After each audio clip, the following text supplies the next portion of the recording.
So hello my dear friends, welcome to Shri room learner. Social science का paper था class 10th का। तो यहाँ पे हम चलिए इसका आंसर की सॉल्यूशंस देख लेते हैं सेट 1 वालों के लिए। और maximum question set 1 set 2 set 3 में सेम रहता है। तो सेट 2 सेट 3 वाले भी बच्चे देख सकते हैं, जो भी बच्चे देख रहे हैं सेट 2 सेट 3 वाले, तो वो भी इस वीडियो को पूरा देख सकते हैं, क्योंकि एक ही दो क्वेश्चन में खाली चेंजेस होंगे सेक्शन वाइज।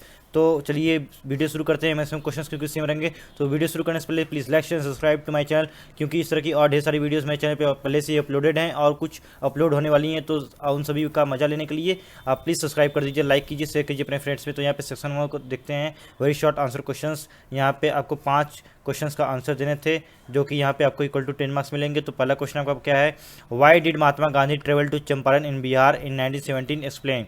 तो यहाँ पे क्यों गांधी जी ट्रेवल किए, मतलब क्यों गए चंपारण बिहार में 1917 में, क्या उनका रीज़न था। तो यहाँ पे 2 रीज़न मैंने लिखा है, क्योंकि यहाँ पे 2 नंबर थे तो आपको 2 नंबर लिखना ही था। और सोशल साइंस में क्या होता है कि आप जितना लिखते हो आपको उतना नंबर मिलता है। इतना ऐसा भी नहीं लिखना कि आपको पूरा स्टोरी वहाँ पे लिख देनी है। इतना लिखना मतलब 2 से 3 लाइन में आपको एक पॉइंट लिखना होता है मिनिमम। तो तभी आपको जाकर टीचर्स नंबर देता है। To make peasants free from indigo planters and with help of mass uprising she protested against injustice and led Champaran Satyagraha. दूसरा क्वेश्चन दिया है, explain the importance of national highways in India. Simple से question है, समझ में आ गया। तो पहला रीज़न होगा यहाँ पे provide connectivity throughout the country, it provide transport of goods and service. Simple सा 2 पॉइंट। यहाँ पे तीसरा question, classify industries on the basis of source of raw material. तो पहला agro based, raw materials obtain from agricultural products, and mineral based, raw materials obtain from the minerals. How is one party system different from two party system, explain with examples. One party is allowed to run government. ठीक, एक system party होती है, एक party जिसमें होती है सिर्फ एक ही गवर्नमेंट होती है, उसी को सिर्फ अलाउ रहता है, उसी के पास सिर्फ पावर रहता है जो कि गवर्नमेंट रन कर सके। और जैसे कि communist party in China, China में जैसे कम्युनिस्ट पार्टी है उसी पास सिर्फ पावर रहती है गवर्नमेंट रन करने के लिए, तो उसे वन पार्टी सिस्टम का एग्जाम्पल कहेंगे। Two party system in which two parties have power to run government like in USA. 2 party के पास पावर होती है to run the government. And India is a multinational party, multi party system है वहाँ पे India में। तो यहाँ पे डिफरेंट टाइप्स ऑफ पार्टीज़ हैं, जो भी मेजॉरिटी विन करेगा, मेजॉरिटी में रहेगा, वो इंडिया पे रूल करेगा, मतलब इंडिया में उसकी गवर्नमेंट चलेगी। और मतलब यहाँ पे जो आंसर्स मैं आपको बता रहा हूँ पहले ही क्लियर कर देना चाहता हूँ कि कुछ बच्चे कंफ्यूज होंगे कि यही सही आंसर, यही सिर्फ 2 पॉइंट्स हो सकते हैं। नहीं, सिर्फ यही 2 पॉइंट्स नहीं हो सकते हैं, यही आंसर्स नहीं हो सकते हैं सोशल साइंस में। सोशल साइंस में वैराइटीज़ ऑफ आंसर्स होती हैं, जो भी आप लिख रहे हो, लेकिन रेलिवेंट और करेक्ट आंसर्स होने चाहिए। जो क्वेश्चन पूछा है उस हिसाब से आपका आंसर रेलिवेंट और करेक्ट होना चाहिए। ये नहीं कि कुछ भी लिख दो तो आपका नंबर मिल जाएगा पॉइंट्स में। नहीं, यहाँ पे ये सिर्फ जो मैं बताया हूँ यही सिर्फ आंसर नहीं हो सकते हैं, और भी आंसर सही हो सकते हैं जो आपने लिखा हो, लेकिन वो इस क्वेश्चंस को सेटिस्फाई करना चाहिए। How do double coincidence of wants arise, when both parties have the needs of another things, then they agree to sell and buy each other commodities and goods exchanged without money here। तो ये 2 points इसमें थे। मतलब कैसे double coincidence of wants arise होता है, like the we can give the example of the barter system. Simple सा barter system ये होता है कि आपको जो नीड है और मुझे जो नीड है, तो हम अपनी जो नीड्स हैं उनको सेटिस्फाई करने के लिए एक दूसरे की कोई एक सामान जो होगी उसको मैं सेल करूँगा तो आप इससे बाई करोगे, आप सेल करोगे तो मैं उससे बाई कर दूंगा। और वहाँ पे कोई एक्सचेंज ऑफ मनी नहीं होता है, like in the barter system. आपने पढ़ा होगा आपके क्लास 6 और 7 के बुक में। अब चलते हैं सेक्शन बी की तरफ। सेक्शन ए अपना ओवर हो गया। सेक्शन बी यहाँ पे 3 मार्क्स के लिए था, 3 क्वेश्चन थे, 9 नंबर के आपके पूरे। Why did Mahatma Gandhi decide to withdraw the non cooperation movements in February 1922, explain. तो यहाँ पे कुछ बहुत ढेर सारे एक्सप्लेनेशन होंगे, बहुत ढेर सारे पॉइंट्स होंगे, बट मैं आपको यहाँ पे 3 बताता हूँ जो मैंने खोज के रखा है। Satyagrahis needed to train properly for mass struggles. जो मास स्ट्रगल्स करते थे तो सत्याग्रही जो थे उन्हें को ज़्यादा अच्छी ट्रेनिंग देनी पड़ती थी, ज़्यादा अच्छी ट्रेनिंग चाहिए थी उनको, तो उनके पास ट्रेनिंग नहीं थी पहले से ही। कोई भी आके उसमें इन्वॉल्व हो जाता था तो अच्छे से जो सत्याग्रही मूवमेंट होता था वो अच्छे से कंप्लीट नहीं हो पाता था। It is turning violent eight many places, कुछ मैनी प्लेसेस पे वायलेंट हो गया था, जैसे लाइक इन द चोरी चौरा कांड आप एग्जाम्पल दे सकते हो। वहाँ पुलिस स्टेशन को उन्होंने फायर कर दिया था। तीसरा था leaders tired of mass struggles, जो लीडर्स थे वो मास स्ट्रगल से टायर्ड हो गए थे, उनसे कुछ हासिल उनको नहीं हो रहा था। How did the first world war create a new economic situation in India, explain. तो यहाँ पे पहला होगा huge interest in defence expenditure financed by war loans, custom duties were raised, income tax introduce. तो यही मेन पॉइंट्स हैं। आप और भी पॉइंट्स अपने जो लिखे होंगे इससे रिलेवेंट मतलब कि जो सही होगा इसके ऊपर सेटिस्फाई करेगा क्वेश्चन को तो वो सही होगा और टीचर आपको नंबर दे देंगे। तो आप टेंशन मत लीजिएगा कि यही सही आंसर हैं, सिर्फ नहीं, और भी आंसर सही हो सकते हैं। Analyse the outcomes of democracy in terms of economic growth and development. यहाँ पे पहला पॉइंट हो जाएगा, it helps in eradication of various programmes and policies that were not helpful for the people. People के लिए जो प्रोग्राम्स और policies helpful नहीं थी तो उनको इरेडिकेट कर दिया जाता है यहाँ पे डेमोक्रेसी सिस्टम में। It was not as much as in dictatorship, मतलब जो इकोनॉमिक ग्रोथ एंड डेवलपमेंट होती है डिक्टेटरशिप में जैसे, वैसे डेमोक्रेटिक रूल में, डेमोक्रेटिक कंट्रीज़ में वैसा डिक्टेटरशिप जैसा ग्रोथ और इकोनॉमिक डेवलपमेंट नहीं हो पाता है। Economic development helps in reduction of economic disparities in a country. Economic disparities जो होती हैं उनको रिड्यूस करने में ये हेल्प करता है economic development. Explain the 3 important terms of credit, ये आपका इकोनॉमिक्स से क्वेश्चन है। तो इंटरेस्ट रेट को एक्सप्लेन करना था, कोलेटरल को एक्सप्लेन करना था, मोड ऑफ रीपेमेंट को, और इसमें से किसी 3 को एक्सप्लेन कर दिए होंगे तो हो गया होगा आपका काम। या फिर यहाँ पे एक डॉक्यूमेंटेशन रिक्वायरमेंट को एक्सप्लेन करना था 3 नंबर में, तो किन्हीं 3 को आपको एक्सप्लेन करना था तो आपको नंबर मिल जाएगा वहाँ पे।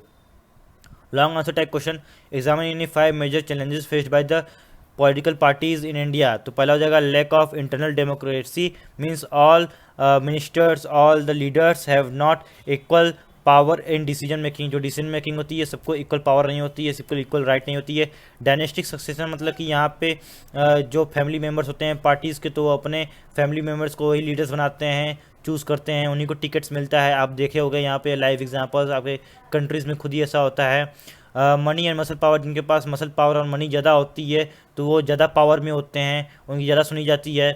मीनिंगफुल चॉइस टू अदर्स, जैसे हम पीपल हो गए तो कुछ लीडर्स होते हैं तो क्या करते हैं कि जो अपना पार्टीज होती हैं चेंज करते रहते हैं, इस पार्टी से उस पार्टी, उस पार्टी से उस पार्टी, खाली कूदा फांदी करते रहते हैं, कहीं भी फिक्स नहीं होते हैं।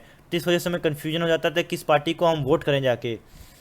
पॉपुलर सपोर्ट, मतलब कि जो पॉपुलर रहता है उसी को मैक्सिमम सपोर्ट मिलता है। यहाँ पे बहुत ढेर सारे नेता हैं, बहुत ढेर सारे लीडर्स हैं जो कि इंडिया में आप देख सकते हो जो पॉपुलर हैं, जिनको हम ज़्यादा सपोर्ट करते हैं, और भी लाखों लीडर्स हैं लेकिन हम उनको जानते नहीं क्योंकि वो पॉपुलर नहीं है, इसलिए वजह से हम उनको सपोर्ट नहीं करते हैं। तो popularity also matters here. Political parties play an important role in democratic countries, justify the statement. They agree on some policies and programs for the society with a view to promote the collective good. तो जो सबके लिए फ़ायदेमंद हो वो कुछ policies और programmes के ऊपर डिस्कशन करते हैं तो उनको कंट्रीज़ में लेके आते हैं तो वो फॉलो होती है और उसकी वजह से सभी का फ़ायदा होता है इंडिया में। जैसे यहाँ पे जो गवर्नमेंट रूल में होती है या फिर लोकसभा में अपर पार्लियामेंट और लोअर पार्लियामेंट हाउस में बैठते हैं लोग और वहाँ पे डिसीजन मेकिंग चलता है, वहाँ पे हम लोग का रूल और पॉलिसीज़ प्रोग्राम्स बनती है तो जो कि पूरे कंट्री के द्वारा फॉलो की जाती है, पूरे कंट्री में फॉलो होती है। तो ये इस तरह की जो डिसीजन मेकिंग प्रोसेस होता है पॉलिटिकल पार्टीज़ के साथ में मिलके वो जनता के लिए, इंडिया के लिए, कंट्री के लिए फ़ायदेमंद होती है। इस वजह से political parties play an important role in democratic country. आपको 5 पॉइंट्स में इसको एक्सप्लेन करना था। How are our market transformed in recent years, explain with examples. तो पहला पॉइंट हो जाएगा wide choices of goods. Second point, new models of automobiles that is purchased by the everyone.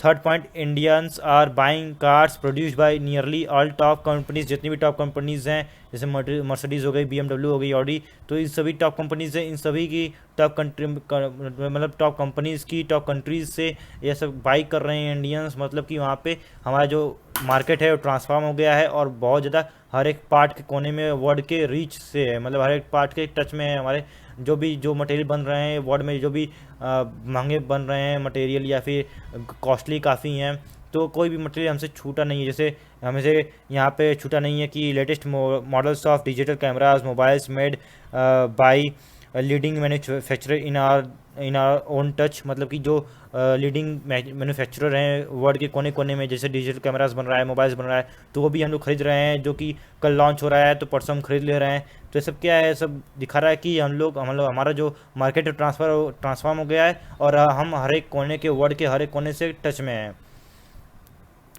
How do multinational companies interlink production across countries, explain with examples.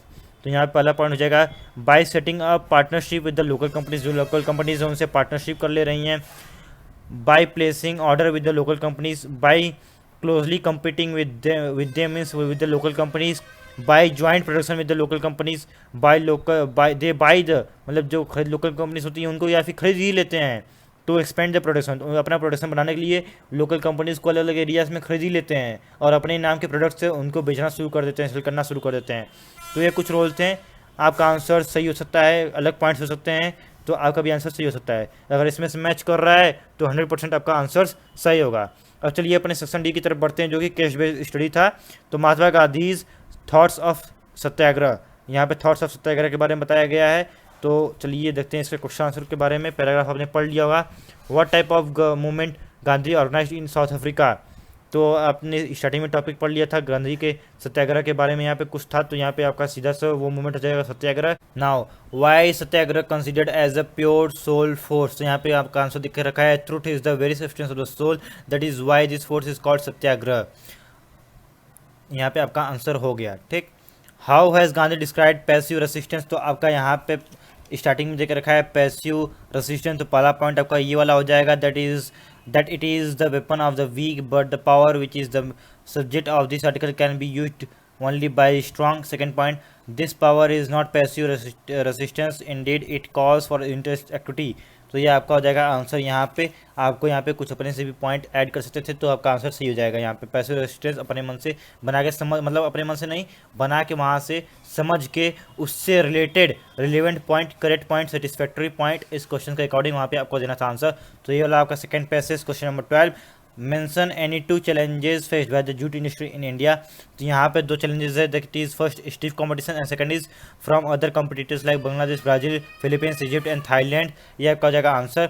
What was the main objective of the national jute policy formulated in 2005, तो यहाँ पे आपका answer देकर रखा है objective of increasing productivity, improving quality, ensuring good prices to the jute farmers and enhancing the yield per hectare. आपका third answer, how has the jute industry once again open the new opportunities for its products, तो यहाँ पे आपका third answer है the new growing global concern for the environment friendly biodegradable materials has once again open the opportunity for jute products. अभी आपका last में आ जाता है मैप वाला, तो यहाँ पे पीछे आपका एक मैप टेस्ट भी था, तो यहाँ पे आपको उसमें पॉइंट आउट करके लिखना था सभी मैप्स को। तो पहले हो जाएगा यहाँ पे the place where national Congress session was held in September 1920, Nagpur Maharashtra में जो है, महाराष्ट्र में। और सेकंड का आपका यहाँ पे दिख रहा है तारापुर न्यूक्लियर पावर प्लांट कहाँ है, तो महाराष्ट्र में, just above the Mumbai Bombay. Kalpakkam nuclear power plant कहाँ है, तमिलनाडु में, जस्ट नियर चेन्नई।